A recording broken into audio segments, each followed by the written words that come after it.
যা করবো করবো না, মানে ওনারা সরাসরি বলতেছেন আমার টাকা দেন তারপর আমি সিট করে দিব। মিটফোর্ড হাসপাতালে চিকিৎসা নয়, চলছে টাকা বাণিজ্য।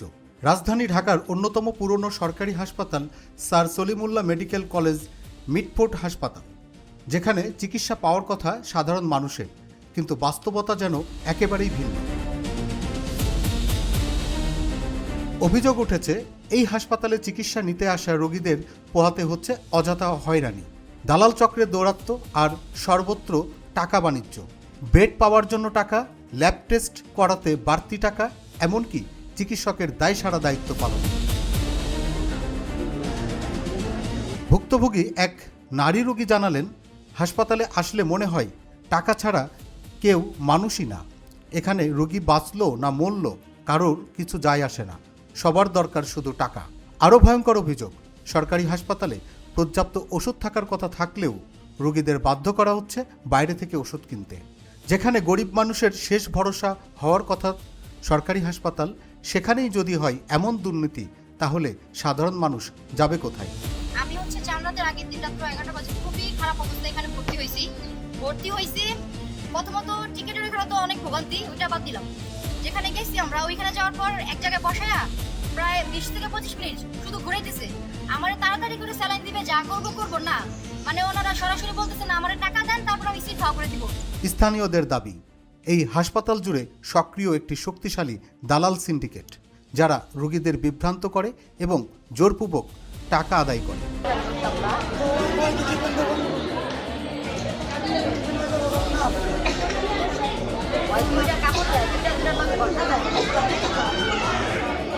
বিশেষজ্ঞরা বলছেন, স্বাস্থ্য খাতে এমন অনিয়ম শুধু মানবিক সংকটই নয়, এটি একটি বড় ধরনের প্রশাসনিক ব্যর্থতা। প্রশ্ন উঠেছে, এই অনিয়মের দায় নেবে কে? হাসপাতাল কর্তৃপক্ষ কি সত্যিই কিছু জানে না, নাকি চলছে নীরব সমর্থন?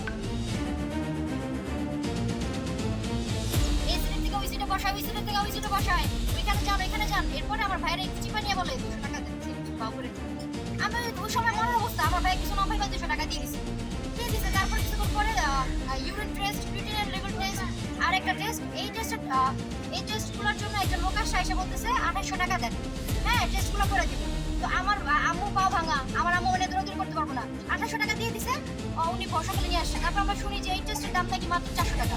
তারপরে ব্যাপার না, আমারও যদি সঠিক চিকিৎসা দেয়, আমাকে স্যালাইন দিছে, প্যারাসিটামল দিতেছে, অথচ আমার সমস্যা হচ্ছে কিডনি। আমরা বলতেছি আমার কিডনি কি সমস্যা। এদিকে সচেতন মহল সরকারের উচ্চ পর্যায়ের দৃষ্টি আকর্ষণ করে বলছেন, এখনই কঠোর ব্যবস্থা না নিলে স্বাস্থ্য খাতে এই দুর্নীতি ভয়াবহ আকার ধারণ করবে। একটি হাসপাতাল যেখানে মানুষের জীবন বাঁচানোর কথা, সেই জায়গায় যদি টাকার কাছে জীবন হেরে যায়, তাহলে সেটি শুধু একটি প্রতিষ্ঠানের ব্যর্থতা নয়, এটি পুরো ব্যবস্থার সংকট।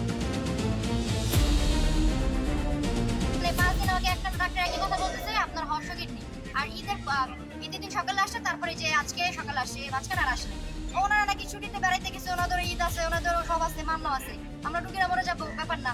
হ্যাঁ, এর মাঝখান দিয়ে যে নার্সগুলো এত বাজে ব্যবহার করতেছে। আমার হচ্ছে যে রক্ত বের হয়ে যাইতেছে, নার্স ডাকতেছি, রক্ত বের হোক, আমরা কি করব?